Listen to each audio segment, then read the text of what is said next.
पढ़ने जा रहे पॉलिनोमियल्स, जो कि क्लास 9th का सेकंड चैप्टर है। और पिछले लेक्चर में हमने पढ़ा था नंबर सिस्टम, जो कि पहला चैप्टर था।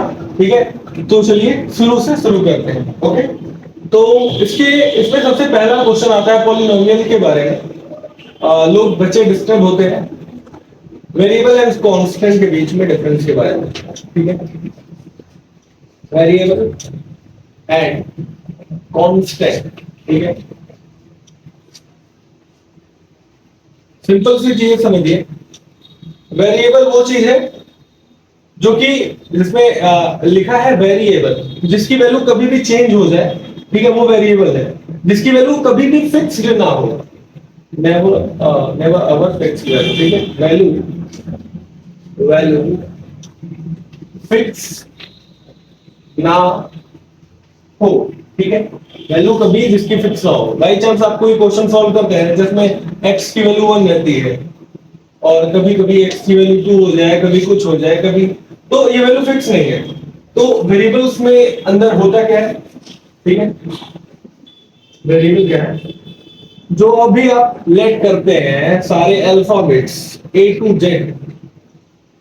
ठीक है, उसके बाद कभी कभी लैम्डा हो गया, कभी लैम्डा हो गया, कभी कुछ हो गया। ठीक है, तो इन सबकी वैल्यू फिक्स्ड नहीं होती है, ये वेरिएबल्स होते हैं। कभी इनकी वैल्यू कुछ हो जाएगी, कभी इनकी वैल्यू कुछ हो जाएगी। लेकिन कांस्टेंट, कांस्टेंट वो है जो अपनी बातों पर हमेशा अटक रहते हैं। अरे अटक मतलब अड़े रहते हैं कि हम यही करेंगे, यही करेंगे। यानी जिनकी वैल्यू ऑलवेज सेम होती है, ये कभी वैरी नहीं करती है टाइम के साथ, बल्कि ये टाइम टाइम के साथ ये वैरी करती है। ओके, ये हमेशा वही वैल्यू रहेगी, जैसे 1 2 3 4 ऑल रियल नंबर्स।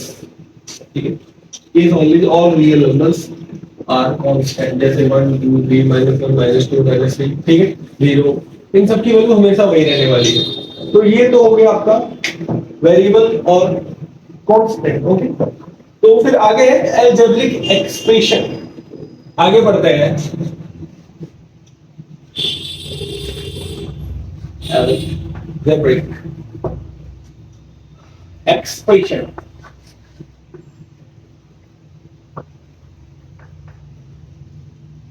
ठीक है, आगे अलजेब्रिक एक्सप्रेशन। तो अलजेब्रिक एक्सप्रेशन में है क्या? ये टर्म्स ऑफ कॉम्बिनेशन ऑफ। ठीक है, देख लीजिए। इसमें ऐसे एक टर्म्स का कॉम्बिनेशन होता है। It is combination of terms लिख लीजिए, कॉम्बिनेशन ऑफ टर्म्स। ठीक है, it is a combination of terms, या फिर टर्म्स ऑफ कॉम्बिनेशन, या फिर कॉम्बिनेशन ऑफ टर्म्स। तो ये होता कैसे है ये दिखा, जैसे आपने देखा होगा कहीं क्वाड्रेटिक इक्वेशन देखा होगा कहीं, वो उसके आगे भी उसकी भी बातें हम आगे करते करेंगे। लेकिन पहले देख लेते हैं।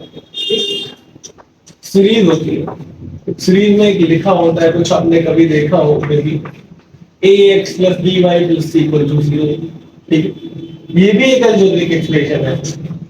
ax equal to 0, by is equals to 0, फिर ax plus c equals to 0। ठीक है, ये सारे अलजेब्रिक एक्सप्रेशंस हैं। ठीक है, लेकिन आगे जो इसके टॉपिक है वो डिफरेंस बताएगा आपको अलजेब्रिक एक्सप्रेशन और एक पॉलिनोमियल्स के बीच में। तो पॉलिनोमियल क्या है? पॉलिनोमियल की डिफिनेशन में पढ़ देता हूं, और उसके बाद में देखिए डिफिनेशन तो इंग्लिश में है, उसका मतलब समझना ज्यादा जरूरी है। डिफिनेशन क्या है?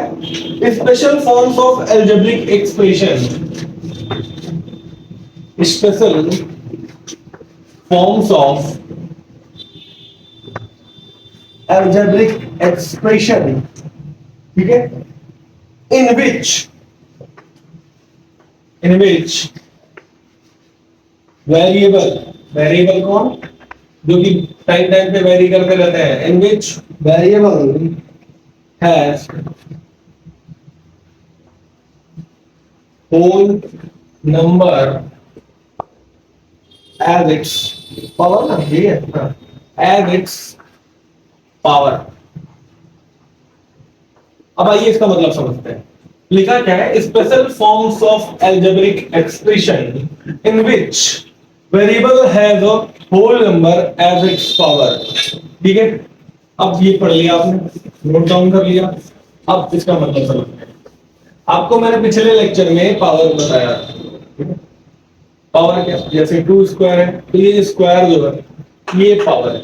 ओके, तो अभी जो हमने एल्जेब्रिक एक्सप्रेशन में वैल्यूज देखी, ठीक है, जो कि इक्वेशन है एक प्रकार से, इक्वेशन का फॉर्मेट है ax + by + c = 0।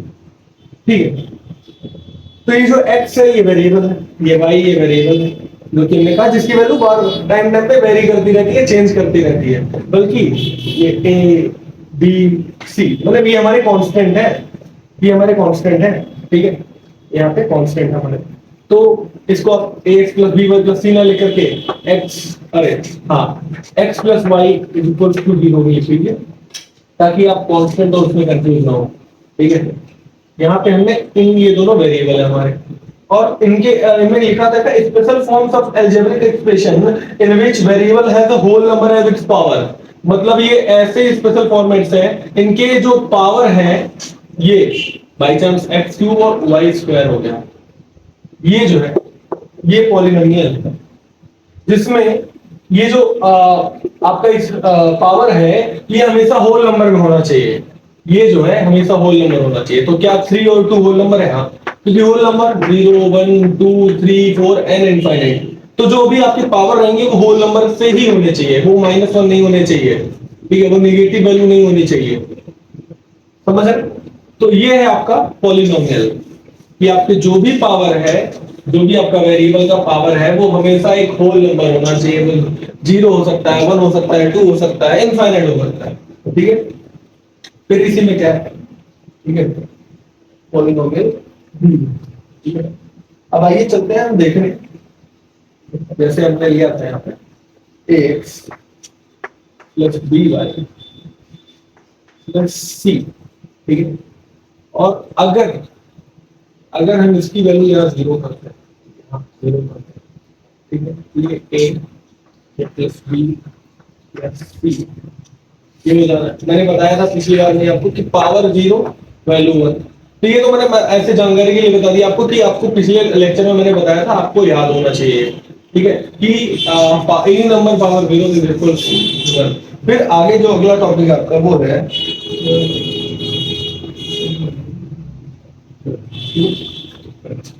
अब चलते हैं। मैंने बताया अभी आपको कुछ टाइम पहले कि पॉलिनोमियल और एल्जेब्रिक एक्सप्रेशन में डिफरेंस कैसे बनता है। Late 2y³ + 6x² + 3 = 0। क्या ये एल्जेब्रिक एक्सप्रेशन है? ठीक है, हाँ, ये एक एल्जेब्रिक एक्सप्रेशन है। क्या ये पॉलिनोमियल है? हाँ। किससे पता चला? इससे, इनके वेरिएबल्स के पावर से पता चलता है कि ये पॉलिनोमियल है। ठीक है, लेकिन एल्जेब्रिक एक्सप्रेशन तो ये है ax + by + c = 0। कहाँ यहाँ पे अब b 0 कर देंगे तो y वाली ये जो y वाली नंबर है गायब हो जाएगा, तो ये ax + c भी 0 हो सकता है, ax = 0 भी, ये भी एल्जेब्रिक एक्सप्रेशंस है, लेकिन पॉलिनोमियल तो ये है। ठीक है, अब डिफरेंस क्लियरली देखेंगे कि पॉलिनोमियल और एल्जेब्रिक एक्सप्रेशन के बीच में जो है वो डिफरेंस क्या बनाता है। बाय चांस आपने यहाँ पे 2y⁻³ = 1/3, ठीक है, + 6x, ठीक है, +, तो क्या ये एक एल्जेब्रिक एक्सप्रेशन है? हाँ, लेकिन क्या ये एक पॉलिनोमियल है लाइक दिस? तो नहीं, क्योंकि इसका जो ये जो पावर है इसके वेरिएबल का, ये एक होल नंबर नहीं है। -1/3 ये होल नंबर नहीं है, -2 ये होल नंबर नहीं है। लेकिन अगर ये 3 या फिर 2 होता जो कि एक होल नंबर है, तो ये एक पॉलिनोमियल कहला सकता है।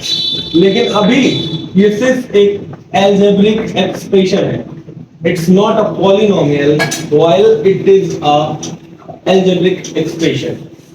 ओके, तो आगे इसके बताइए। ये तो डिफरेंस था जो कि आप क्लियरली समझ सकते हैं कि अलजेब्रिक एक्सप्रेशन के जो पावर्स होते हैं वो मैटर नहीं करता है, बल्कि पॉलिनोमियल्स के पावर, पॉलिनोमियल्स में जो वेरिएबल हैं उनके पावर्स हमेशा और हमेशा एक होल नंबर होना चाहिए, तभी वो पॉलिनोमियल कहलाएंगे। अगर वो नहीं है तो वो सिर्फ एक अलजेब्रिक एक्सप्रेशन बनकर रह जाते हैं। ओके, फिर आगे देख लेते हैं। हाँ, जो कि आपने अभी मैंने आपको बताया बाय चांस, आप ध्यान दें तो ax plus B Y plus C, ये इक्वेशन आप लोगों को मैंने बताया, ठीक। ये इक्वेशन सा है, तो मैं इसमें आपको बताना चाहूंगा, you are confused between the relation of a and x, b and y, then what is the relation between a and x and b and y? तो अगर हम इसके रिलेशन पे जाएंगे तो a x का coefficient, a is the coefficient of x, किसी भी वेरिएबल के पहले लगने वाला कांस्टेंट उसका कोफिशिएंट होता है, ठीक। किसी भी वेरिएबल के पहले लगने वाला कांस्टेंट जो कि उससे चिपका हुआ है वो उस वेरिएबल का कोफिशिएंट होता है। सिंपल सी बात है। ये वेरिएबल हो गया, ये कांस्टेंट हो गया, तो ये वेरिएबल के जो साथ चिपका हुआ है वो उसी वेरिएबल का कोफिशिएंट हो गया, ठीक है। कोफिशिएंट इतना इजी है, कोफिशिएंट आपको समझना है, इसमें कुछ भी फालतू की चीजें नहीं है, बस सिंपल सी चीजें हैं जो कि आपको पता चली जाएगी कुछ लेक्चर्स में, ठीक है। फिर आगे क्या है? हाँ, और अगर आप जैसे आपको कोई इक्वेशन में देता हूं, जैसे by chance 2x³ plus -4x² minus 3x plus 2y equals to 0, ये इक्वेशन है अगर आपका, ठीक है। तो ये जो 2 है, अगर आपको x³ का कोफिशिएंट पूछा जाए तो वो 2 है, x² का कोफिशिएंट पूछा जाए तो वो 4 नहीं -4 है। कोफिशिएंट हमेशा माइनस के साथ ही लिखा जाता है, और x का अगर कोफिशिएंट है तो -3। It's not only 3, it's -3 with sign. Coefficient is always with minus sign. You have to consider that the minus sign is with 4, is with the coefficient of x or x². Okay.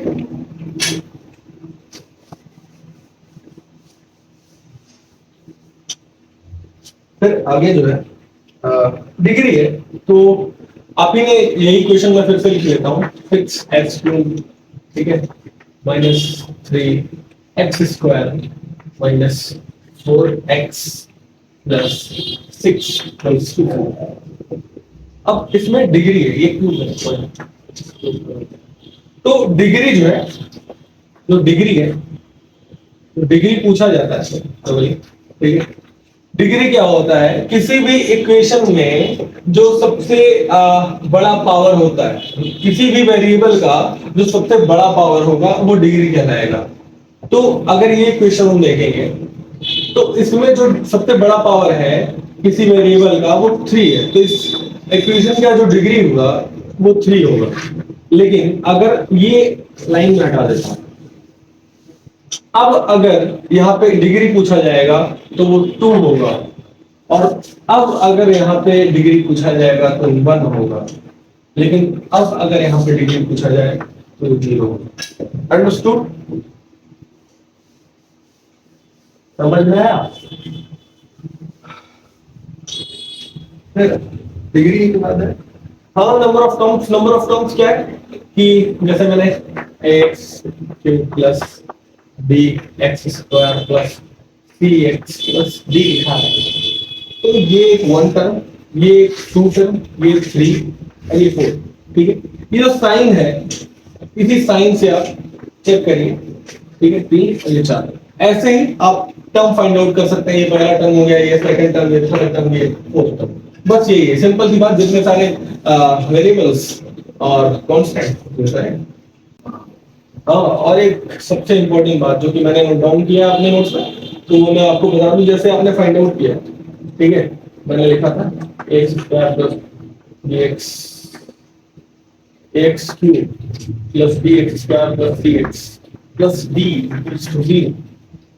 आपको जब degree भी find out करना है, number of terms भी find out करना है, तो first of all you have to check that this is a polynomial और एन अलजेब्रिक एक्सप्रेशन। क्या ये एक पॉलिनोमियल है? क्या इसका जो वेरिएबल है वो उसका जो पावर है वो होल नंबर में है, या फिर उसका जो वो एक अलजेब्रिक एक्सप्रेशन है, पता नहीं उसका यहाँ माइनस अगर लगा है तो ये एक पॉलिनोमियल नहीं है, ये एक अलजेब्रिक एक्सप्रेशन है। तो हम इसका फाइंड आउट नहीं कर सकते कि इसका डिग्री क्या होगा, ठीक है। इसकी डिग्री हम नहीं फाइंड आउट कर पाएंगे, क्योंकि अगर यहाँ पे -2 है, यहाँ पे बाई चांस -1 लिख देता हूँ, अब आप इसकी डिग्री बताइए, नहीं फाइंड आउट कर सकते, क्योंकि सिर्फ ये एक अलजेब्रिक एक्सप्रेशन है, ये एक पॉलिनोमियल नहीं है, ठीक है। तो पहले आपको चेक करना पड़ेगा कि जो भी इक्वेशन दिया हुआ है, जो भी नंबर ऑफ टर्म्स दिए हुए हैं सारे, वो एक पॉलिनोमियल है कि नहीं, ठीक है। फिर आप फाइंड आउट करके बताइए कि ये उसकी डिग्री क्या है, ओके। अब हम पढ़ेंगे पॉलिनोमियल के जो थ्री टाइप्स हैं, ठीक है। मोनो, बाइनोमियल एंड ट्राइनोमियल, ठीक है। ट्राइनोमियल, ठीक है, trinomials, monomials, binomials and trinomials, ठीक है। अगर किसी इक्वेशन में सिंगल वेरिएबल है, by chance x minus 7 equal to 0, x equal to 7, ठीक है, बाई चांस इक्वेशन सिंगल है, monomial, ax plus by plus c is equals to 0, दो वेरिएबल, ठीक है। तो बाइनोमियल, तीन करिए, ax square plus bx plus cy is equals to d मान लें, 0 मान लें, ये trinomial. Number of variables depends that it is a monomial, it is a binomial or it is a trinomial, ठीक है। अगर सिंगल वेरिएबल है तो मोनोमियल है, दो वेरिएबल है तो बाइनोमियल है, तीन वेरिएबल है तो ट्राइनोमियल है, ओके।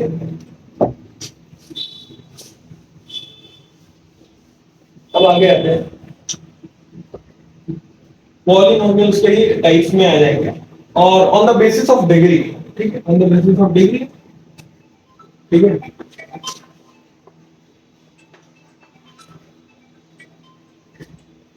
हेलो, हाँ, आ गए, ठीक ठीक ठीक है, ठीक। तो अगर डिग्री 1 है, ठीक है, डिग्री के बेसिस पे देखें, अगर डिग्री 1 है तो वो इक्वेशन लीनियर कहलाएगा, ठीक है। अगर डिग्री 2 है तो वो क्वाड्रेटिक कहलाता है, ठीक है। और अगर डिग्री 3 है तो वो क्यूबिक कहलाता है, ठीक है। ये आज की हमारी क्लास है। जैसे मान लेते हैं, ये भी करके देख लेते हैं, अगर x इक्वल टू 0 है तब से ये ax square plus bx plus c equal to 0 है, तो ये क्वाड्रेटिक इक्वेशन है, ठीक है। और अगर ax cube plus bx square plus cx plus d हो तो ये एक क्यूबिक इक्वेशन है। ये आज का हमारे वाला, आगे की क्लास में हम कल पढ़ाते हैं।